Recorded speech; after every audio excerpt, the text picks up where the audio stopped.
عزیز بچوں، السلام علیکم۔ آج ہم لوگ نویں جماعت کی کتاب دور پاس کا 14واں لیسن یعنی لیسن 14 پڑھیں گے۔ سبق کا عنوان ہے اردو کی کہانی۔ یہ وہ اسباق ہیں جو فائنل یعنی اینول ایگزامینیشن میں جن میں سے سوالات آئیں گے۔ تو آئیے ہم شروع کرتے ہیں اردو کی کہانی۔ جیسا کہ عنوان سے ظاہر ہے کہ اردو جو ہماری مادری زبان ہے، اس کی تفصیلات، اس کی تاریخ، اس میں مختصر تاریخ دی ہوئی ہے اس کے اندر۔ تو آئیے ہم شروع کرتے ہیں۔ اردو ہماری مادری زبان ہے۔ مادری زبان کا مطلب ہے وہ زبان جسے ہم ماں کی گود میں بیٹھ کر پہلی بار سنتے ہیں، اور جیسے جیسے بڑے ہوتے ہیں اس زبان کو سیکھتے چلے جاتے ہیں۔ اب یہ سوال پیدا ہوتا ہے کہ مادری زبان ہم کسے کہتے ہیں؟ تو اس کا یہ ڈیفینیشن ہے کہ وہ زبان جسے ہم ماں کی گود میں بیٹھ کر پہلی بار سنتے ہیں اور جیسے جیسے بڑے ہوتے ہیں اس زبان کو سیکھتے چلے جاتے ہیں۔ بعد میں اپنی ضرورت کے مطابق ہم اسکول اور کالج میں دوسری زبانیں بھی سیکھتے ہیں، لیکن مادری زبان سے ہماری محبت کم نہیں ہوتی۔ جن لوگوں کی مادری زبان اردو نہیں ہے وہ بھی اردو کی شیرینی کے قائل یعنی اردو کے مٹھاس کے قائل ہیں، مانتے ہیں کہ اردو میٹھی زبان ہے۔ اردو کا شمار ہندوستان کی جدید آریائی زبانوں میں ہوتا ہے۔ ہمارے ملک کے آئین میں جن زبانوں کا ذکر ہے ان میں ایک اردو بھی ہے۔ اردو ہی کی طرح ہندی، بنگلہ، اڑیا، آسامی وغیرہ بھی جدید ہند آریائی زبانیں ہیں۔ سن 1000 عیسوی کے بعد جدید ہند آریائی زبانوں کا ارتقاء شروع ہوتا ہے، یعنی سن 1000 عیسوی کے بعد جدید آریائی زبانیں وجود میں آئی ہیں، جن میں بہت ساری زبانیں ہیں جیسے بنگلہ ہے، اڑیا ہے، اڑیسہ ہے، آسامی ہے اور ہندی وغیرہ ہیں۔ اردو کی ابتدا کب ہوئی؟ اس سوال کا جواب لوگوں نے اپنی تحقیق کے مطابق دیا ہے، یعنی اردو کن زبانوں سے نکلی ہے اور اس کی پیدائش کب ہوئی اور کیسے ہوئی، اس کی تحقیق ہوئی۔ زبان پیڑ پودے جیسی کوئی چیز نہیں ہے جس کے بارے میں یہ کہا جائے کہ فلاں تاریخ کو اس کا انکور پھوٹا۔ زبان آہستہ آہستہ اپنی شکل اختیار کرتی ہے۔ شروع میں اندازہ بھی نہیں ہوتا کہ ایک نئی زبان بن رہی ہے۔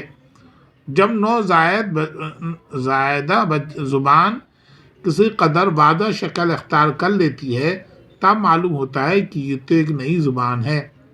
بعض لوگوں نے قدیم اردو برج بھاشا کے اثرات کو دیکھ کر یہ کہا کہ اردو برج بھاشا سے نکلی ہے، یعنی کچھ تحقیق کے مطابق کچھ لوگوں کا کہنا ہے کہ اردو جو ہے برج بھاشا یعنی جو آگرہ یا متھرا کے علاقے میں بولی جاتی ہے وہاں سے اردو نکلی ہے۔ کسی نے یہ خیال ظاہر کیا کہ اردو سندھ میں پیدا ہوئی، یعنی اردو سندھی سے نکلی ہے۔ کسی کا قول یہ ہے کہ اردو دہلی اور اس کے آس پاس کے علاقے میں پیدا ہوئی۔ تو تیسرا خیال یہ ہے کہ اردو دہلی کے اطراف میں جو کھڑی بولی بولی جاتی ہے وہاں اس کی پیدائش ہوئی۔ زیادہ تر لوگ یہ مانتے ہیں کہ دہلی اور آس پاس کا علاقہ اردو کی جائے پیدائش ہے، یعنی زیادہ تر محقق تحقیق کرنے والے لنگوسٹک کے ماہر یہ کہتے ہیں کہ اردو جو ہے دہلی کے اطراف علاقے میں جو کھڑی بولی بولی جاتی ہے وہاں سے اردو پیدا ہوئی۔ اردو یہیں پلی بڑھی، بعد میں پورے ہندوستان میں پھیل گئی۔ آج دنیا کی ترقی یافتہ زبانوں میں اردو کا شمار ہوتا ہے۔ تو اس طرح سے مختلف قول خیالات ہیں اردو کی پیدائش کے متعلق۔ آئیے ہم دیکھتے ہیں کہ اور کیا خیالات ہیں اردو کے بارے میں۔ اردو دوسری اہم عالمی زبانوں کے مقابلے میں کم عمر ہے۔ اندازہ یہ ہے کہ 12ویں صدی عیسوی کے آخر میں اردو وجود میں آ چکی تھی، پہلے شمالی ہند میں، اس کے بعد دکن میں اسے فروغ حاصل ہوا۔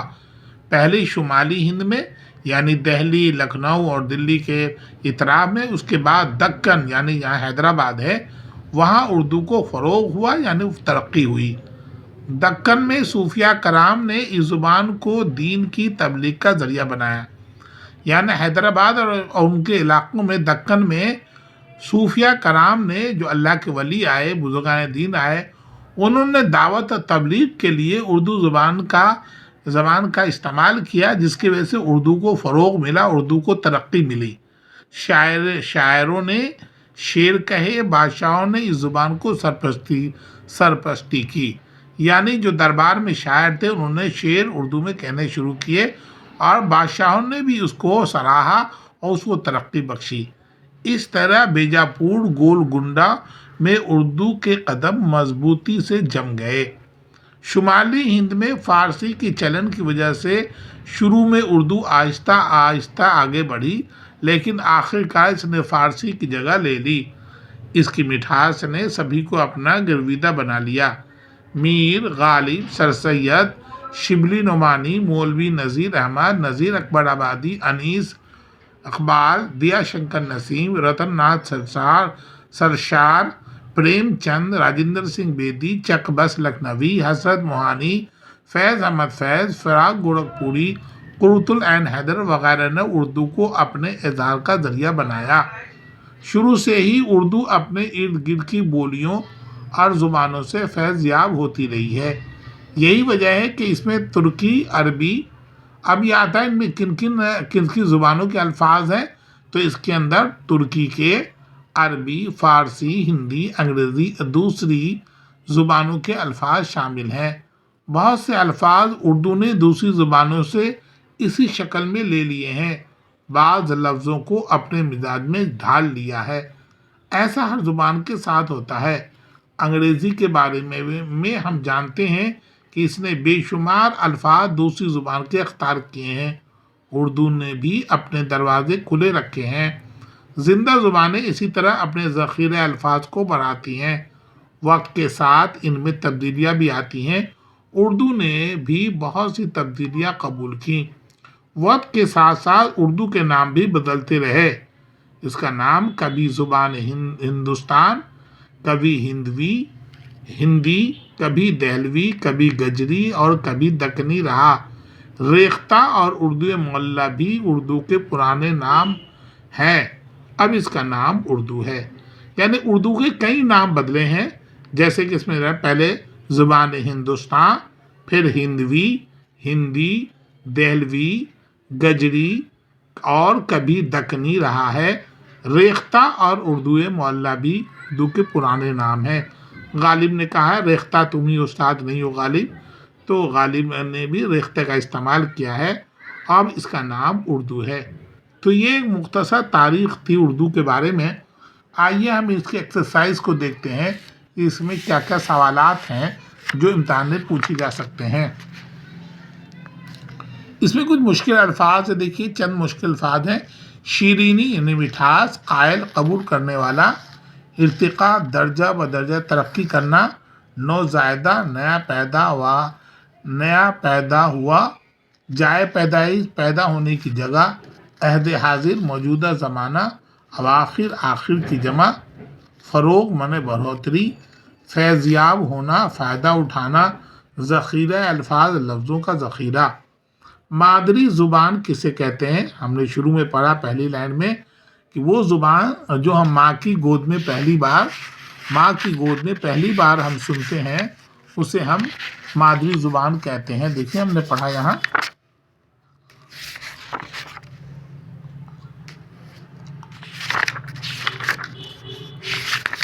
اس کے پیج کچھ ادھر سے ادھر منتشر ہو گئے ہیں۔ کیا ہے؟ وہ زبان جسے ہم ماں کی گود میں بیٹھ کر پہلی بار سنتے ہیں اور جیسے جیسے بڑے ہوتے ہیں اس زبان کو سیکھتے چلے جاتے ہیں، اسے ہم مادری زبان کہتے ہیں۔ تو پہلے سوال کا جواب یہ ہو گیا۔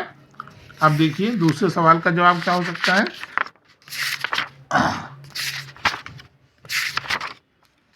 سوال نمبر 2، اردو کی ابتدا کے بارے میں لوگوں نے کن خیالات کا اظہار کیا؟ اردو کے بارے میں کن خیالات کا، دیکھیے اس کا دیا ہوا ہے۔ اردو کے بارے میں پہلے لوگوں نے کہا کہ اردو جو ہے برج بھاشا سے نکلی ہے جو متھرا اور آگرے کے علاقے میں بولی جاتی ہے۔ پھر لوگوں نے کہا کہ یہ سندھ سے نکلی ہے اردو، سندھی زبان سے نکلی ہے۔ پھر لوگوں نے کہا کہ نہیں، یہ زبان اردو دہلی اور دہلی کے اطراف یا ارد گرد میں جو زبانیں بولی جاتی ہیں انہی سے یعنی کھڑی بولی سے نکلی ہے۔ زیادہ تر لوگوں کا یہی خیال ہے کہ اردو جو ہے دلی کے اطراف میں بولی جانے والی زبانوں سے نکلی ہے۔ اردو میں کن لفظوں کے الفاظ شامل ہیں؟ اردو میں ترکی، ہندی، سنسکرت اور عربی، فارسی کے الفاظ شامل ہیں۔ سوال نمبر 4، ماضی میں اردو کو کن ناموں سے پکارا جاتا تھا؟ ہم نے پڑھا ماضی میں اردو کو کبھی ہندوی، ہندوستانی، ہندی، گجر، اردو معلیٰ، ریختہ کے ناموں سے پکارا جاتا تھا۔ ہم نے اس کی لیسن میں پڑھا، یہ دیا ہوا پیچھے، یہ دیکھیے دیا ہوا ہے نام، کبھی زبان ہندوستان، کبھی ہندی، دہلوی، گجری، کبھی دکنی، ریختہ، اردو معلیٰ بھی اردو کے پرانے نام ہیں۔ اب سوال نمبر ہم دیکھیں، سوال نمبر، دکن میں اردو کو کیوں تیزی سے فروغ ہوا؟ لکھا ہوا دکن میں صوفیہ کرام نے، دیکھیے لکھا ہوا ہے کہ دکن میں صوفیہ کرام نے اس زبان کو دین کی تبلیغ کا ذریعہ بنایا۔ شاعروں نے شعر کہے، بادشاہوں نے اس زبان کی سرپرستی کی۔ اس طرح بیجاپور گولکنڈہ میں اردو کے قدم مضبوطی سے جم گئے۔ تو یہ ہے کہ صوفیہ کرام نے اس زبان کو تبلیغ کا ذریعہ بنایا، اس لیے زبان دکن میں فروغ ہوا۔ تو یہ تھے ہمارے 5 سوالات ہم نے کر لیے۔ اب دیکھیے خالی جگہ، نیچے دیے ہوئے خالی جگہوں کو بھریے۔ جن لوگوں کی مادری زبان اردو نہیں ہے وہ بھی اردو کی شیرینی کے قائل ہیں۔ کیا خالی جگہ ہوگا؟ شیرینی۔ اردو کا شمار ہندوستان کے جدید آریائی زبانوں میں ہوتا ہے۔ کیا ہوگا یہاں پہ؟ آریائی۔ زیادہ تر لوگوں کا یہ خیال ہے کہ دہلی اور اس کے آس پاس کا علاقہ اردو کی جائے پیدائش ہے۔ تو لوگوں کا کیا خیال ہے؟ یہاں پہ ہوگا دہلی۔ سوال 4، دنیا کی ترقی یافتہ زبانوں میں اردو کا شمار ہوتا ہے۔ تو کیا ہوگا؟ ترقی یافتہ۔ شروع سے ہی اردو اپنے ارد گرد کی بولیوں اور زبانوں سے فیض یاب ہوتی رہی ہے۔ تو یہ خالی جگہ تھی 5۔ اب یہاں دیکھیے سوال نمبر 4، اردو کے ناموں کو سبق کے مطابق ترتیب دیجیے۔ جس طرح سے کتاب میں دیا ہوا ویسے ہی پہلے نمبر پر اردو ترتیب دینا ہے سیکوینس میں۔ یہ نام تو بہت سارے ہیں، ان میں پہلے کون سا؟ اردو، زبان ہندوستان، اس کے بعد 3 نمبر پہ ہندوی، 4 نمبر پہ ہندی، 5 نمبر پر دہلوی، 6 نمبر پر گجری، 7 نمبر پر دکنی۔ سوال نمبر 5، نیچے دیے ہوئے لفظوں کو جملوں میں استعمال کیجیے۔ شکل، اچھی صورت کو جملے استعمال کرنے ہیں۔ صورت اور شکل، اچھی صورت کو سنورنے کی ضرورت کیا ہے؟ سادگی میں بھی قیامت کی ادا ہوتی ہے۔ اچھی شکل سے بہتر ہے اچھی سیرت۔ فروغ، اردو کی فروغ کے لیے ہمیں اور کوشش کرنی چاہیے۔ انکور، چنے کا انکور صحت کے لیے مفید ہے۔ جائے پیدائش، غالب کی جائے پیدائش آگرہ ہے۔ اردو کو عالمی سطح پر پہچان ملی ہے۔ تو یہ ہو گئے جملوں میں استعمال کرنا الفاظوں کی شکل، فروغ، انکور، جائے پیدائش، عالمی۔ واحد سے جمع اور جمع سے واحد بنا کر لکھیے۔ صوفیہ، صوفی کی جمع ہے یہ، تو اس کا واحد ہوگا صوفی۔ شعر واحد ہے، اس کا جمع ہوگا اشعار۔ فکر واحد ہے، اس کی جمع ہوگا افکار۔ خیالات جمع ہے، اس کا واحد ہوگا خیال۔ جواب واحد ہے، اس کا ہوگا جمع جوابات۔ اشکال یہ جمع ہے، اس کا واحد ہوگا شکل۔ الفاظ یہ واحد ہے، اس کا جمع ہوگا الفاظ اس کا واحد ہوگا لفظ. ملک، ملک یہ واحد ہے، اس کا جمع ہوگا ممالک. اثرات اس کا واحد ہوگا اثر. اور ضرورت اس کا جمع ہوگا ضروریات. تو اس طرح واحد کی جمع اور جمع کا واحد اسے آپ لکھ لیں گے. اسی کے ساتھ یہ سبق مکمل ہوا. شکریہ.